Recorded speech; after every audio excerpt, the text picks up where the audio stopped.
पंढरपूर येथील विठ्ठल भक्त राम भरोसे. पंढरपूर येथे यवतमाळ येथून लग्न झाल्यानंतर नव दाम्पत्य विठ्ठलाच्या दर्शनासाठी आले होते.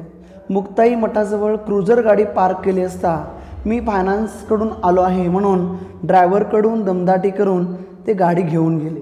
पोलिसांनी गुन्हा दाखल करण्यास नकार दिला, पण प्रहारचे तालुका प्रमुख संतोष मोरे व छावा क्रांतिसेना जिल्हा प्रमुख समाधान सुरवसे यांनी उपविभागीय पोलीस अधिकारी कवडे साहेबांना भेटून गुन्हा दाखल करून घेण्यासाठी भाग पाडले. हां बोला. नमस्कार, मी राहुल शेंडे.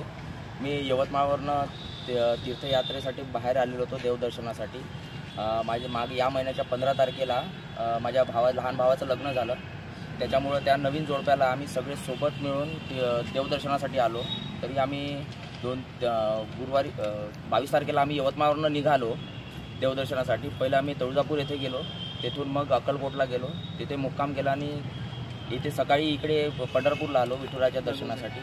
तिथे आम्ही मठाजवळ मुक्ताबाई मठाजवळ आम्ही गाडी पार्किंगमध्ये लावली. तिथली माझ्याजवळ पार्किंगची पावती पण आहे. तर तिथून यांनी एक अनोळखी इसम आले 2 आणि माझा ड्रायव्हर गाडीमध्ये बसून होता. तर त्यांनी ती गाडी जबरदस्तीने त्याच्याकडून नेली आणि त्याचा फोन पण जप्त केला होता त्यांनी. त्याला माझ्या ड्रायव्हरला जसा फोन मिळाला तसा त्यांनी तो फोन मला केला की आपली गाडी नेलेली आहे म्हणून मी विठुराचं दर्शन सोडून त्या जिथं गाडी लावली होती तिथपर्यंत त्या पार्किंगमध्ये आलेलो. तर तिथून मग त्यांनी जो नंबर दिला होता ज्याने गाडी नेली त्या नंबरवर फोन केला. तर त्यांनी मला असं सांगितलं की तुम्ही तिथेच थांबा, मी साहेबाला घेऊन येतो आहे. तर आम्ही 1 तासभर तिथे थांबलो.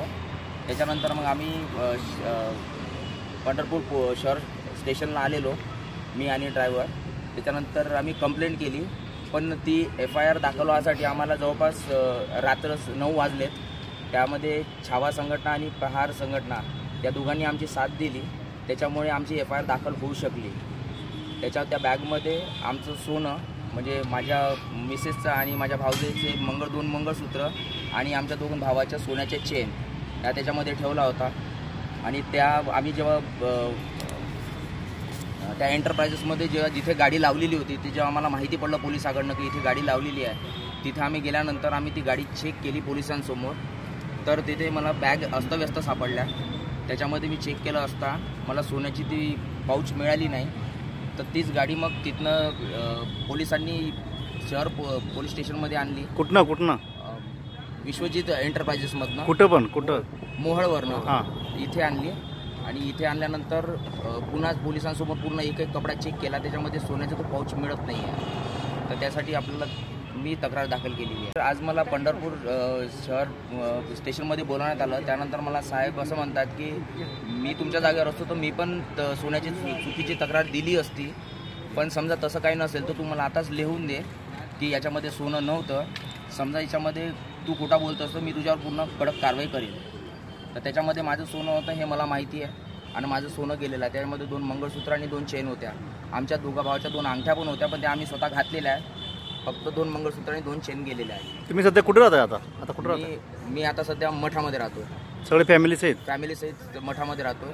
आणि गेल्या 2 दिवसापासून गाडीमध्ये पूर्ण सामान असल्यामुळं आम्ही फक्त अंगावरचे कपडे आणि 2 दिवसापासून आंघोळ नाही काही नाही, आम्ही तसंच रोडवरती थांबून जिथं रूम मिळतोय तिथं रूममध्ये राहतोय आणि आमचा दिवस काढतोय.